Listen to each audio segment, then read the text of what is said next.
Good day everyone, in this part of the video we are going to discuss the brief history of washing machine. During the ancient times, people washed their clothes by hands using rocks and rivers to scrub them. We call it as the ancient methods, wherein the early laundry methods involves beating clothes on rocks and washing them in rivers using abrasive sands. During the 18th century, early machines like scrub boards were developed to aid our washing method. And during the 19th century, key inventions including the rotary washing machine noong 1858 and the first drum type washing machine noong 1874. Noong 1908, the first electric washing machine was introduced by Alpha J. Fisher, marking the shift to electric-powered appliances. This electric washing machine was named Door. During the 1950s, fully automatic washing machine with spin cycle became the mainstream. And 1960s, front-loading washing machine, more water efficient and gained the popularity. And lastly, 21st century until the present, modern washing machine features energy-saving technology, advanced washing cycles, and smart connectivity becoming an essential part of our daily lives. And that's all. Let us now proceed to Ms. Reyes.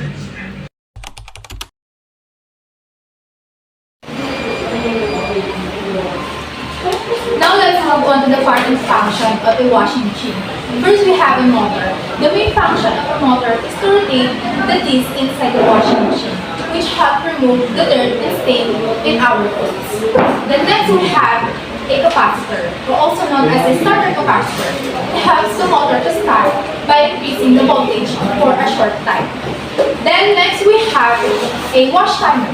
The main function of a wash timer is it controls the length of each part of the wash cycle, including the rinsing, soaking, washing, and peeling. Then next is the selector switch. It controls the function of the washing machine and allows the user to select their desired cycle. Then last is yung circuit breaker.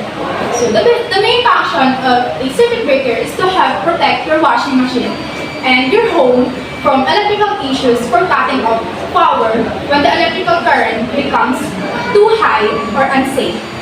Then, additionally, we provide a schematic diagram that serves as guide for actual wiring.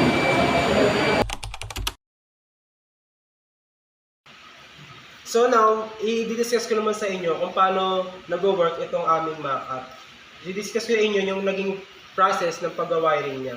So una, kung mapapansin nyo, meron tayong circuit breaker dito na nakakonect sa ating cord.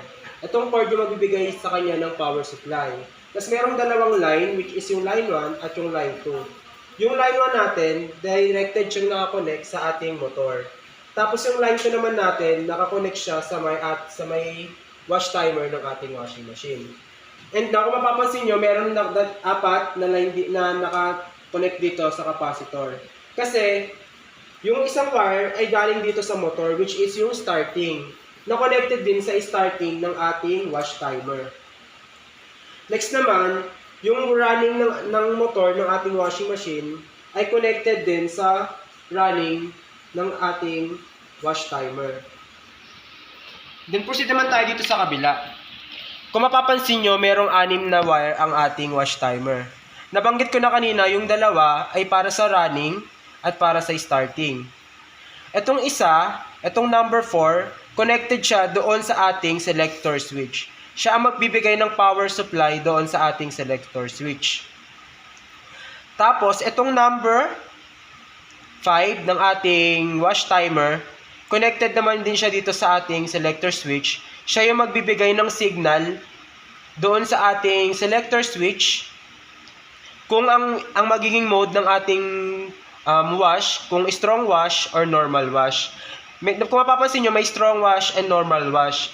Yung number 5 ay para sa normal wash and then yung number 6 ay para sa strong wash.